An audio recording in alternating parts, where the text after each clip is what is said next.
Siguen ingresando.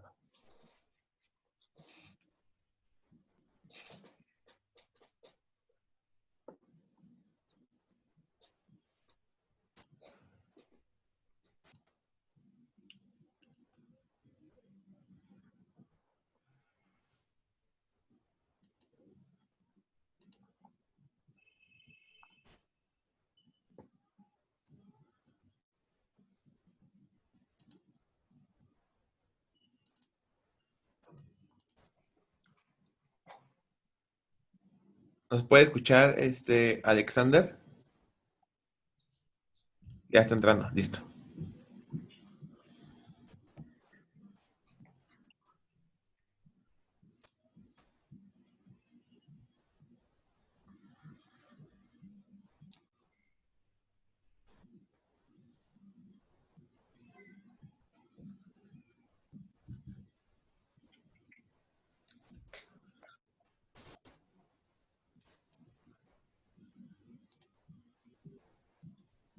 Hola, hola. Hola, hola, ¿me escuchan? Sí, listo. Sí. Hola, buenas tardes. Hola, ¿qué tal? Bienvenido. Muchísimas gracias por permitirnos aprender un poquito del tema de la nutrición en fauna silvestre en cautiverio. Entonces, pues lo dejamos con el público. No sé si nos podría hacer favor de presentarse y platicarnos un poquito sobre lo que hace, por favor. Bueno, muy buenas tardes. Muchas gracias a ustedes por la invitación. Muy chévere estos espacios para hablar un poco de estos temas tan importantes en cuanto a animales silvestres. Me presento, mi nombre es Alexander Franco, soy zootecnista de acá de la Universidad de Cundinamarca en Colombia. Llevo aproximadamente unos 5 años manejando el tema de nutrición, tanto he trabajado en centros de rehabilitación como en zoológicos. En este momento trabajo en un zoológico que se llama el Zoológico Cafam, aquí en Melgar, Tolima, y soy encargado del área de nutrición. Entonces, vamos a hacer una presentación corta acerca del tema y ya continuamos con las preguntas o las dudas que tengan ahí pues, los televidentes, los intervidentes, como se diga. Y claro, las preguntas las pueden hacer a través del chat o alzan la mano y ya les activamos el micrófono para que le pongan una pregunta directa a su tecnista Alexander Franco. Bienvenidos. Adelante, por favor. ¿Están viendo ahí la pantalla? Sí, Sí, se ve bien. Sí. Listo, pues no tenía así preparada una charla muy. No la preparé mucho, pero vi que habían preparado algunas por ahí en otras presentaciones, entonces acomodé una rápida, pero vamos a hablar aquí de todos los temas como tal. Entonces, ¿cuál es la importancia de la nutrición en los zoológicos o de fauna silvestre? Pues primero que todo hay que dejar claro cuál es el concepto de nutrición o qué es nutrición. Pues nutrición es un proceso biológico en el que los organismos asimilan los alimentos y líquidos necesarios para el funcionamiento y crecimiento y el mantenimiento de sus funciones vitales. Entonces, eso es nutrición. Y lo otro es qué es alimentación, que es diferente. Entonces, desde el punto de vista de los animales, la alimentación es un acto voluntario que ellos hacen dirigido a obtener el alimento, prepararlo e ingerirlo. Y desde el punto de vista de nosotros, es la serie de normas de nosotros como nutricionistas, la serie de normas o procedimientos que seguimos para proporcionar una nutrición adecuada a los animales. Entonces, esa es desde las dos partes el concepto de alimentación. Entonces, ¿por qué es importante el área nutricional en el zoológico o a cuáles áreas afecta importantemente? Entonces, está el bienestar de los animales, la salud de ellos, impacta muy importantemente en esta área, la rehabilitación, la parte de conservación y reproducción de nuestros animales o de nuestras colecciones y los costos que genera esta nutrición en el zoológico, que son importantes. Entonces, desde el punto de vista del bienestar animal, afecta porque esta gráfica es de la Estrategia Mundial del Bienestar de la Asociación Mundial de Zoológicos y nos muestra una pirámide de Maslow, que es los digamos que requerimientos básicos que tiene un animal para garantizar su salud física, su estado emocional y su comportamiento. Entonces, si vemos aquí,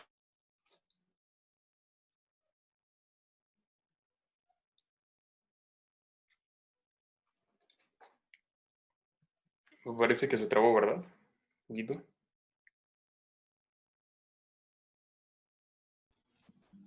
Poquito, pero no sé, ¿lo pueden escuchar los demás?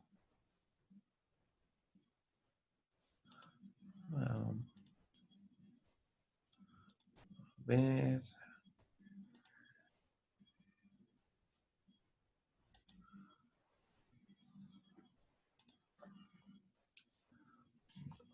Zootecnista.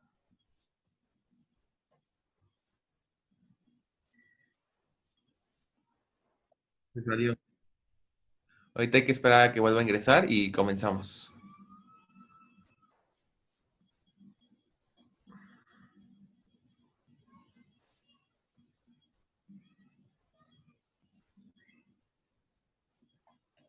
Me parece que se trabó, ¿verdad? ¿ya me escuchan? Ya, todo Listo. bien. Ahí se fue como el internet o algo. Ok. Listo, entonces, íbamos en esta.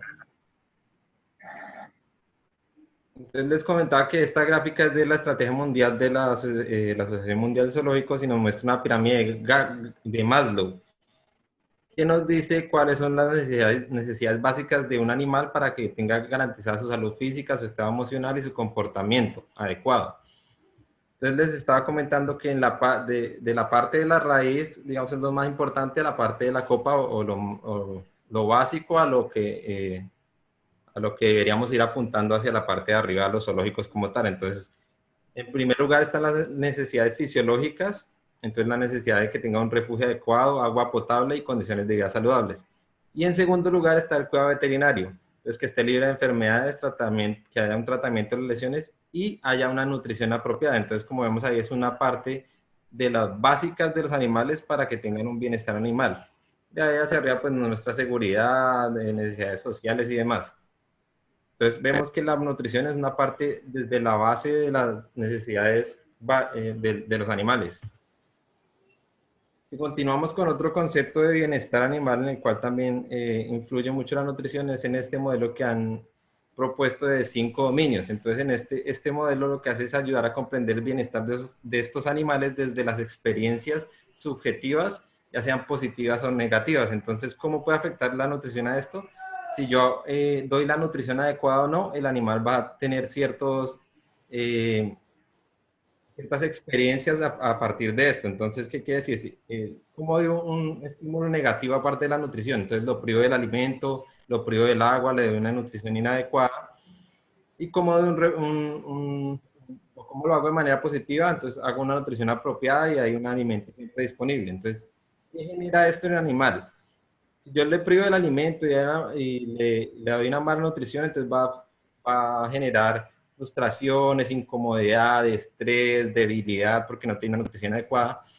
Pero si lo hago desde una experiencia positiva, entonces lo que hago es que el animal tenga una saciedad, incluso pueda tener un juego, una satisfacción, una seguridad de que va a haber el alimento. Entonces esto impacta positivamente al animal y por eso la nutrición es importante desde la parte de bienestar, porque podemos impactar ya sea negativa o positivamente el bienestar de nuestros animales. Listo, desde la parte de la salud, que es la siguiente. Entonces, ¿cómo puede impactar la nutrición en la parte de la salud de los animales? Primero, dando un adecuado desarrollo. Entonces, cuando los animales están en crecimiento, una nutrición adecuada nos puede dar un desarrollo adecuado de estructuras óseas, de coberturas de piel, una musculatura adecuada, un desarrollo adecuado de todos los sistemas del individuo para que cuando sea adulto no tenga, digamos, algún problema de salud. Lo siguiente es que tenga un sistema inmune adecuado. Es decir, damos una buena nutrición, una adecuada nutrición a los animales. Por ejemplo, si tenemos en cuenta en mamíferos, aquí las inmunoglobulinas, entonces, si nace un animal, nosotros sabemos que desde la parte alimenticia se obtienen por las primeras leches del calostro, si es un mamífero, Entonces vamos a tener en cuenta que si por alguna razón tocó retirar al animal de su madre o algo, tener en cuenta que hay que darle este calostro para que él obtenga esas inmunoglobulinas.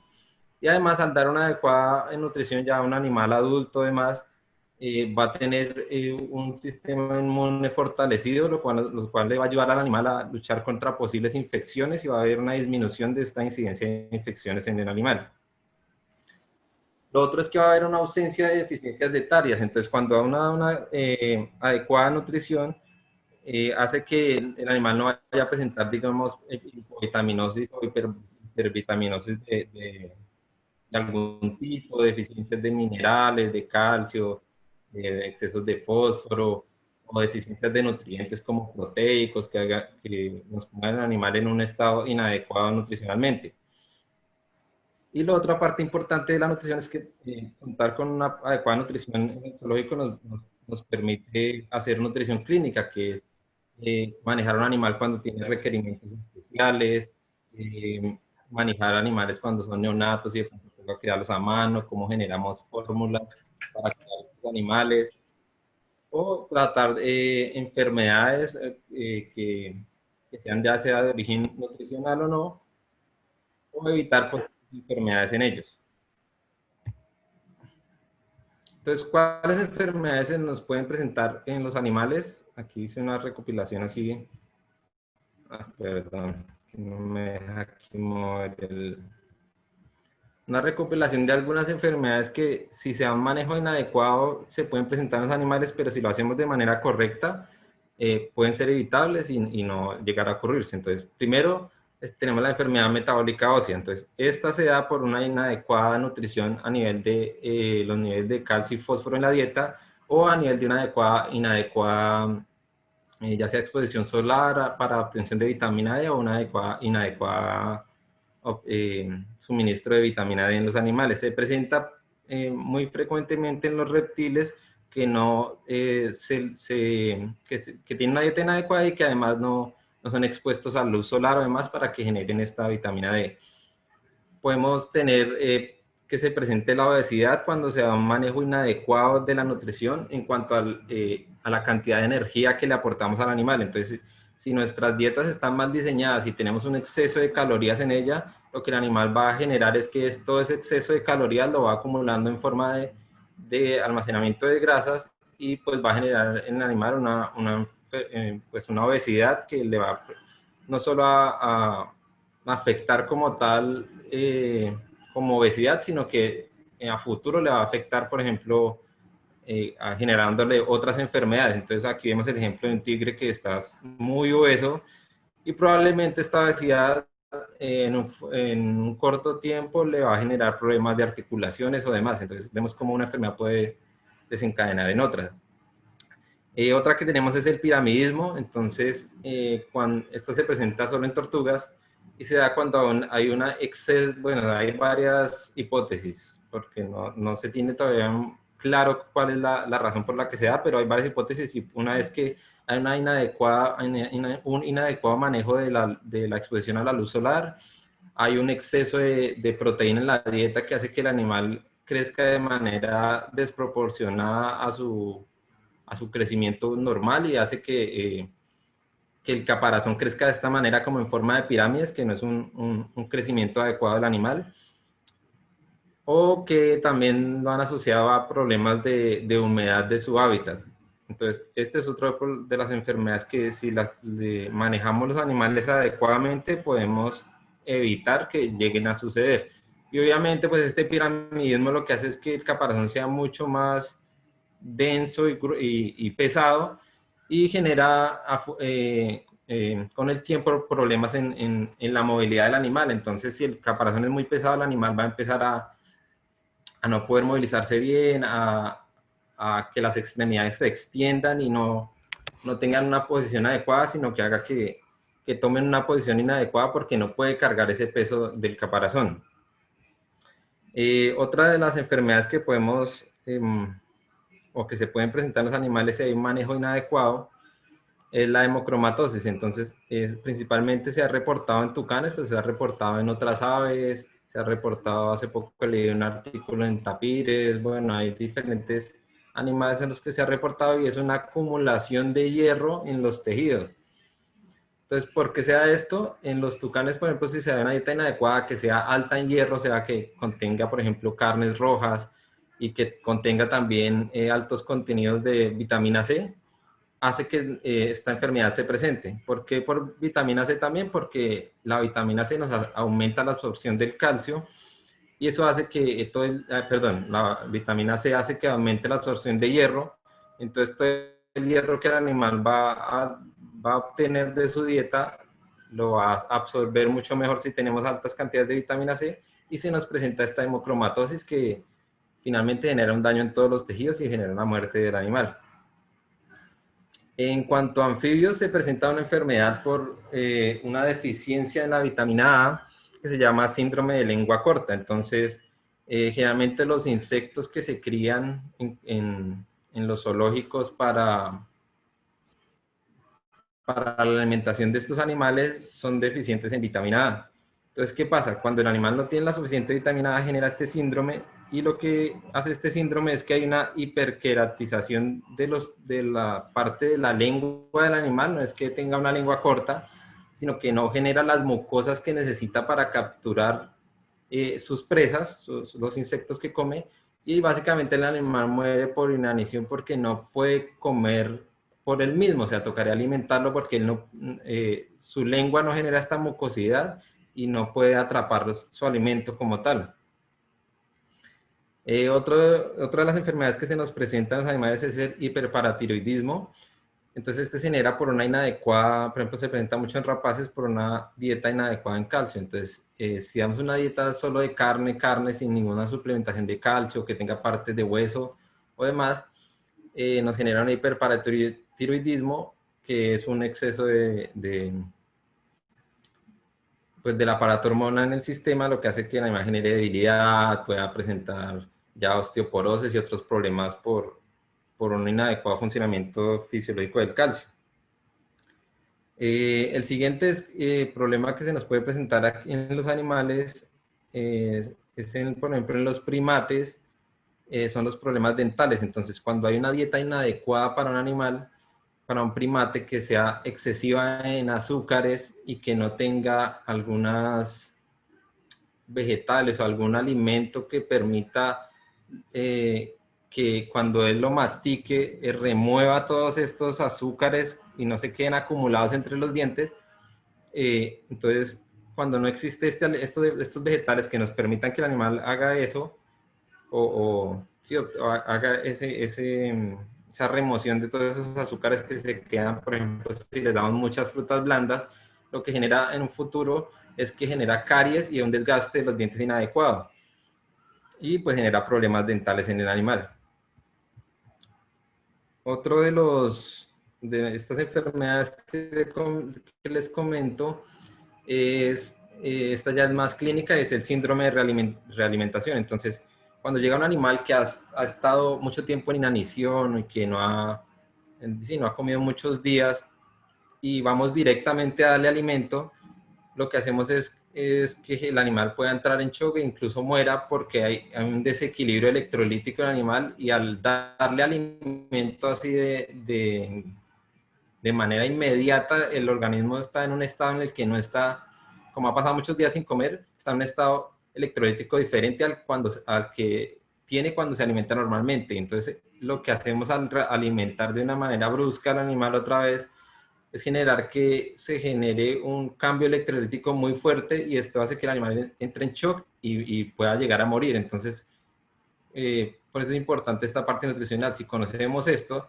lo que se debe hacer es primero arreglar la parte electrolítica del animal, que esté hidratado, y cuando ya después de 1 o 2 días el animal se encuentre ya en una hidratación adecuada, ya se puede empezar a alimentar de manera paulatina, desde un 20%, 10%, ir aumentando hasta llegar a su alimentación completa. Otro de las enfermedades que se presenta es en los roedores. Muchos presentan el escorbuto por deficiencias de vitamina C en su dieta.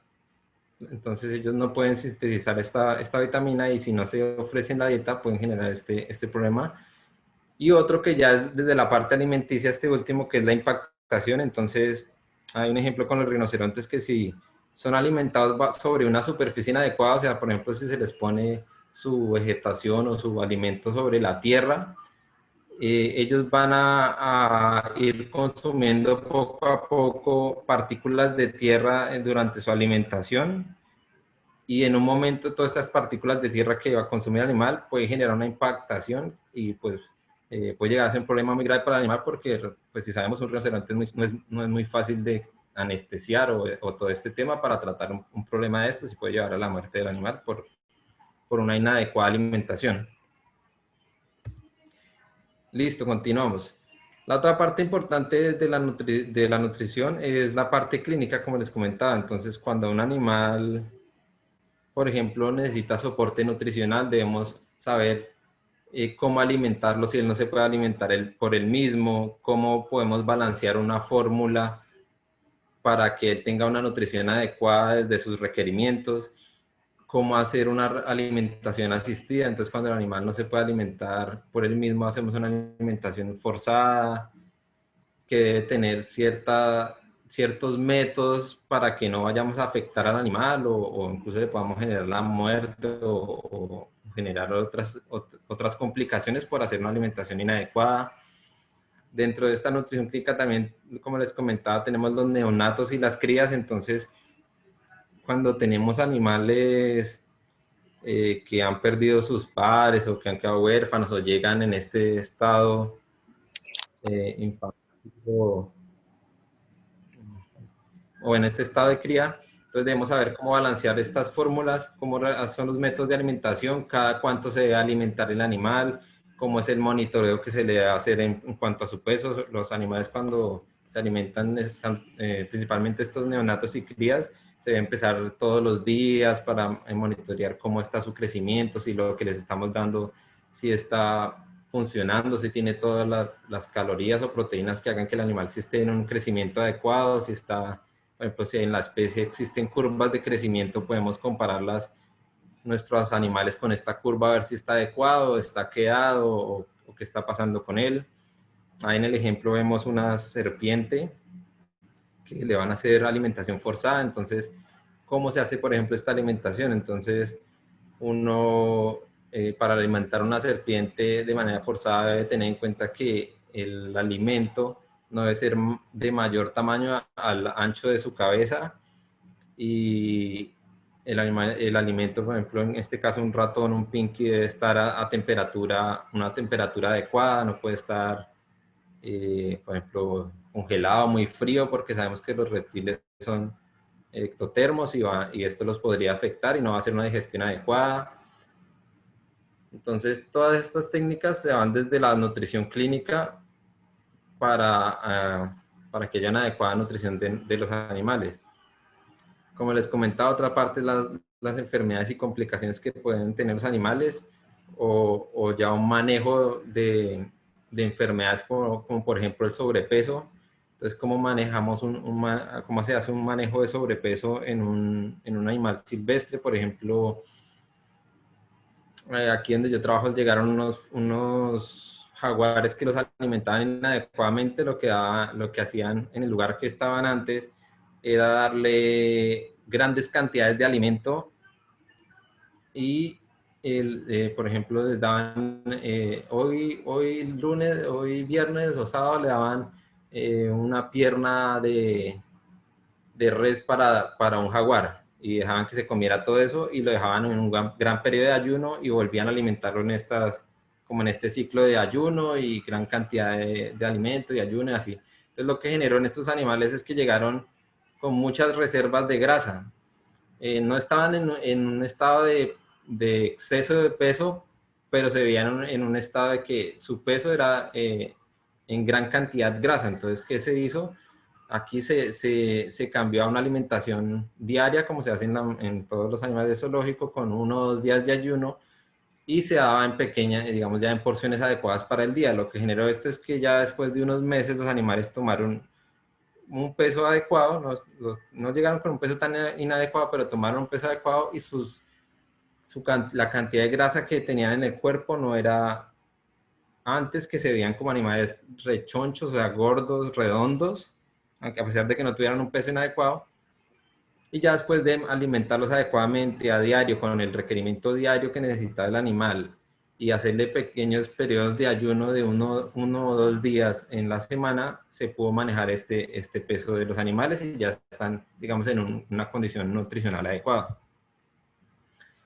Otra de las partes importantes de la nutrición o donde afecta a los animales en el zoológico es en la parte reproductiva. Entonces, si damos una nutrición adecuada a nuestros animales, va a haber un mejoramiento de los parámetros productivos o reproductivos en ellos. Entonces, por darles unos ejemplos, la coloración.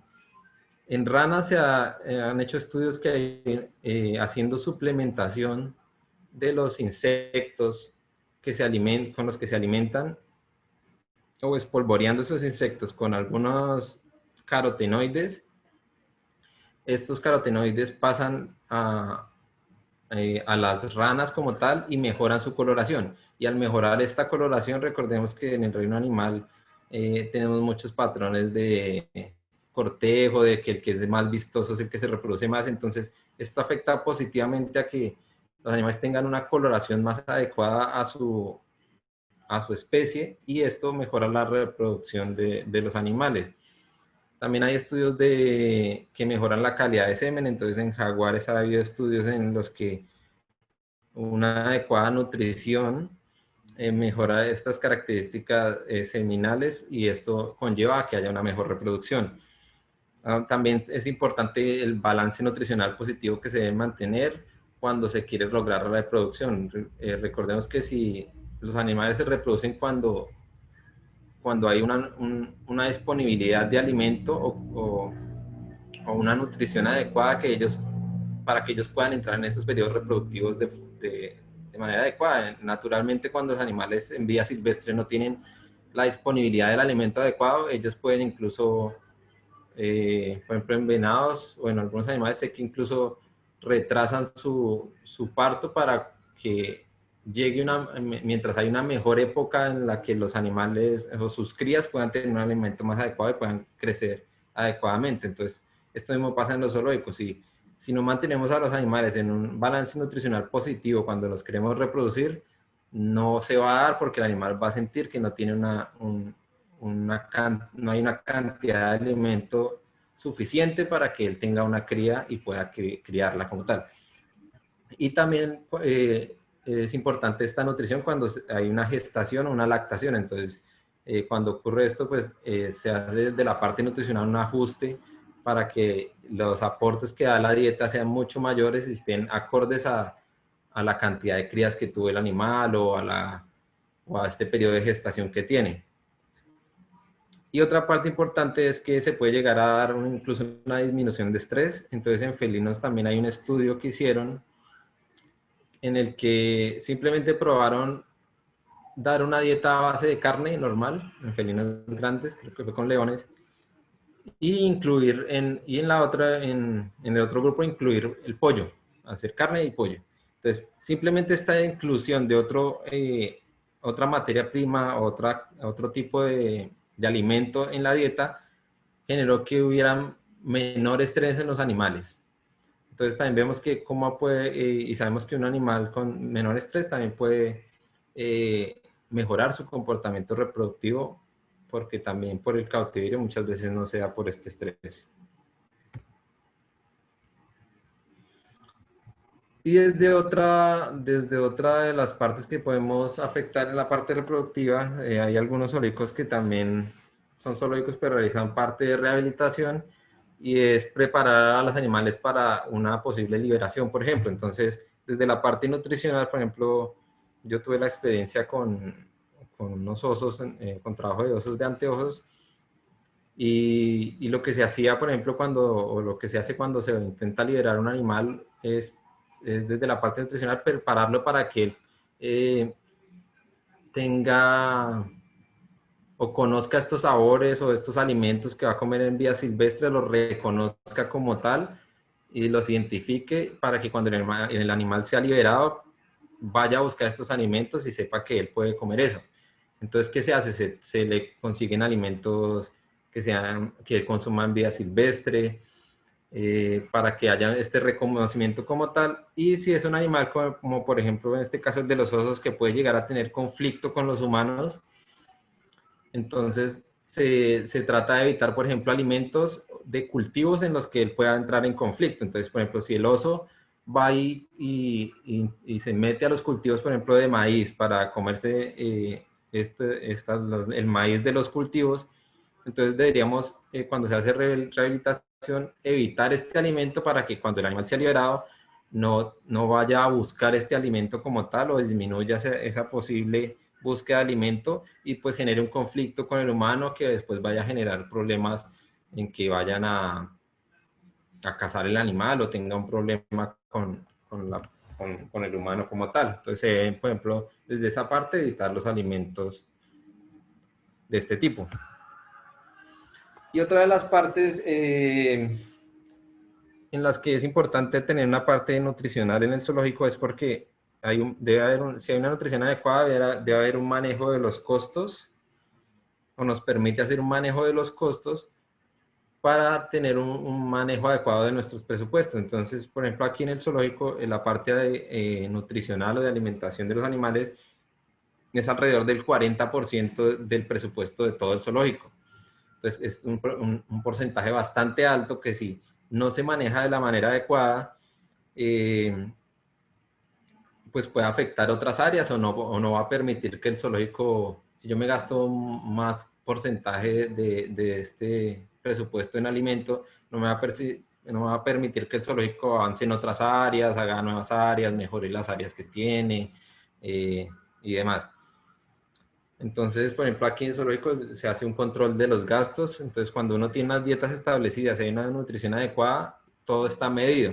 Todas las dietas que se dan a los animales se dan pesadas, tantos gramos de cada alimento se dan. Ustedes ven aquí una tabla que yo tengo, entonces se sabe cuánto exactamente se gasta de cada alimento para que esto nos permita pues hacer una optimización de estos recursos. De pronto se puede reemplazar algunos alimentos por otros sin disminuir el bienestar del animal, pero de pronto unos alimentos son más baratos o menos costosos, si los puedo cambiar unos por otros.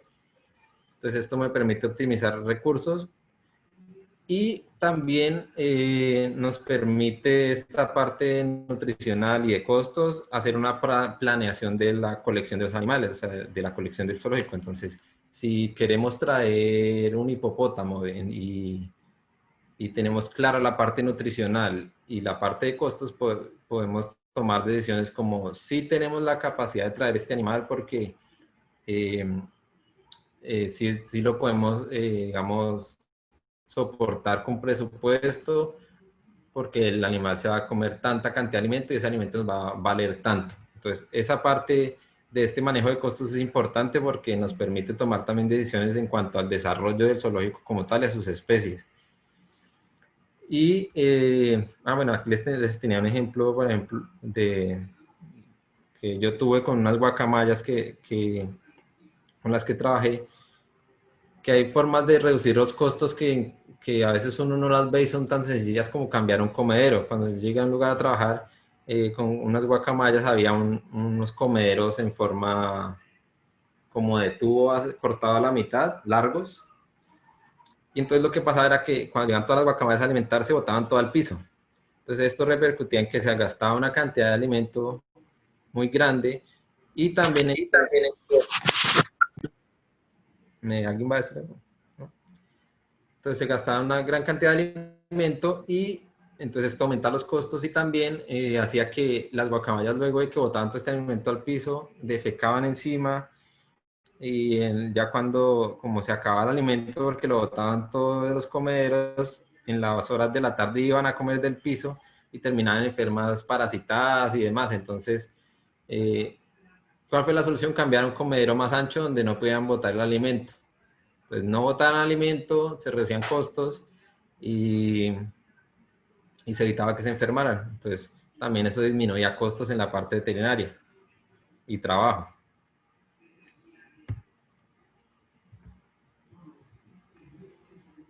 ¿Cómo vamos de tiempo? Yo creo que dejamos hasta ahí. y si quieren hacemos las preguntas que tengan. Y abrimos un espacio para preguntas. Entonces, Estaría bien. alcen la mano o escriban en el chat, por favor. A ver, ¿tienen preguntas? No. Pues, no, me parece que no, porque no alzan la mano y no hay nada en el chat. Yo creo que a mí me gustaría hacer una solamente como para cerrar.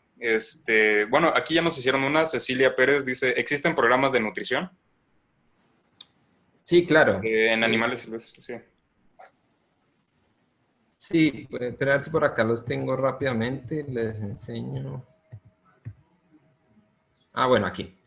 Entonces, sí hay varios programas de nutrición. El que es más conocido a nivel mundial es el Sutrition, que fue desarrollado en Estados Unidos.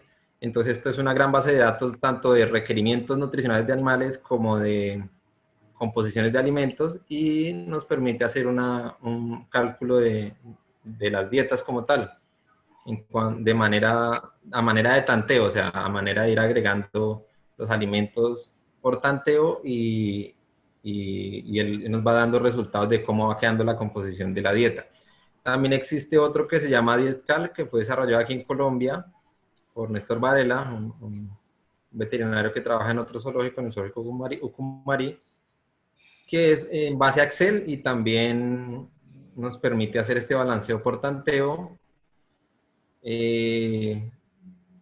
Y o si no, están las hojas de Excel. Uno puede trabajar en base a hojas de Excel. Yo trabajo en base a hojas de Excel porque me gusta más saber qué estoy haciendo como tal, cuáles fórmulas uso, cómo estoy haciendo el proceso como tal, no tan automatizado. Me gusta trabajarlo más directo.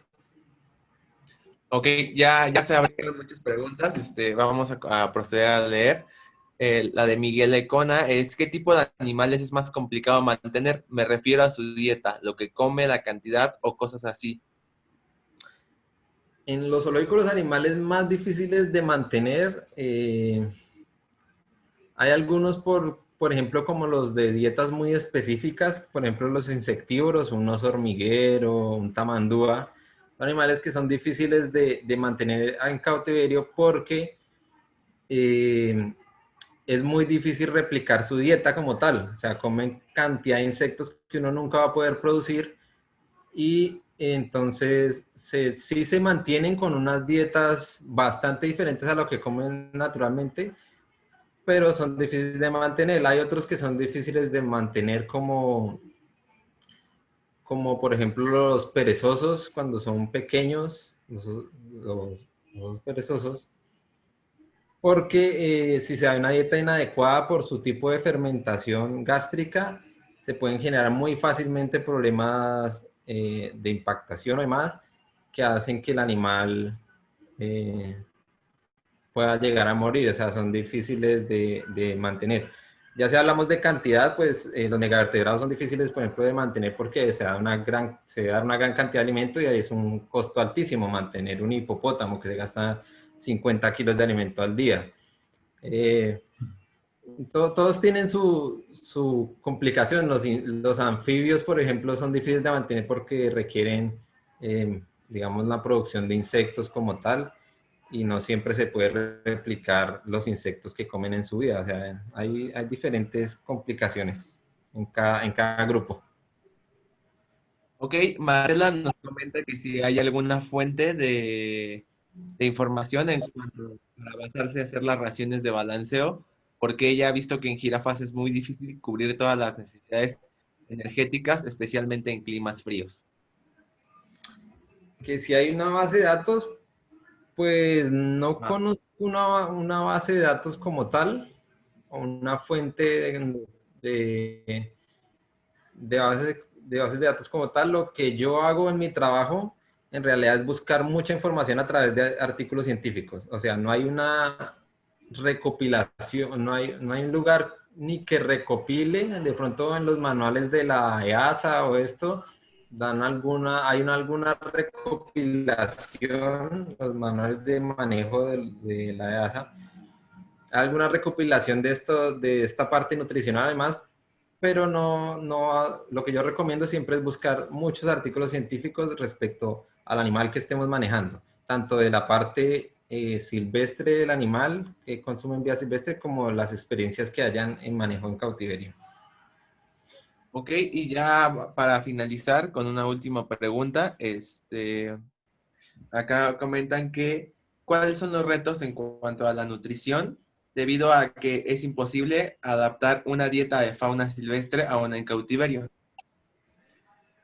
Pues los retos son cada vez acercarnos más a esa similitud con las dietas silvestres. Entonces, no necesariamente acercarnos en cuanto al componente, o sea, por ejemplo, si vamos a alimentar un insectívoro, no necesariamente acercarnos desde el punto de vista de que tenemos que darle insectos como tal, porque va a ser imposible, pero sí desde el punto de vista de nutrientes, que lo que leemos esté muy cerca a lo que nutricionalmente en cuanto a composición tienen esas dietas silvestres, o sea, no darle los insectos, pero que la dieta que leemos sí nutricionalmente esté lo más acorde en cuanto a toda esta composición nutricional que tiene en vía silvestre. Y pues ir avanzando un poco más hacia lo que ya se maneja en nutrición como de domésticos, que ya manejamos aminoácidos, muchos nutrientes ya mucho más específicos, que en fauna todavía estamos muy quedados en este tema. Listo, y pues con esto vamos a concluir. Mike, ¿vas a agregar algo, no? Pues muchísimas gracias, Alex, por la plática. La verdad es que el tema de nutrición es algo muy, muy, muy interesante y que se tiene que tomar muy en cuenta cuando se tiene fauna silvestre en cautiverio, ¿no? Ya que cada uno requiere diferentes condiciones. Por ejemplo, ¿no? Yo veía que como enriquecimiento ambiental en un zoológico en Sydney les ponían como unas varitas a unos chimpancés para que metieran así qué es lo que hacen en la naturaleza, ¿no? Como un termitero y les ponían comida artificial, o sea, como puré, para que forma parte también de esta parte de nutrición, pero más que nada de alimentación, ¿no? Cómo se les da el alimento y se puede convertir hasta en enriquecimiento ambiental. Entonces, pues te agradecemos muchísimo por esta ponencia. No sé si nos están haciendo muchas preguntas en el chat, no sé si pudieras responder algunas Don Domingo. Sí, claro, no hay problema, yo tengo tiempo, tengo el tiempo. Muchísimas gracias. Mientras nos movemos a la siguiente ponencia, porque ya llegaron Listo. los ponentes, entonces no sé si nos puedas ayudar contestando las preguntas que puedas Sí, en el sí. chat, lo agradeceríamos muchísimo. Y pues No, solamente gracias. queríamos recordar que el día de mañana, en la clausura, vamos a hacer entrega de constancias, entonces ahí estará la tuya, te la haremos llegar y muchísimas gracias por tu participación. A ustedes por la invitación y muy chévere el espacio. Un Muchísimas gracias. aplauso. Gracias. Listo. Y pues ahora vamos a seguir con la siguiente ponencia. Ya están los ponentes. Por favor, vamos activando sus cams para comenzar.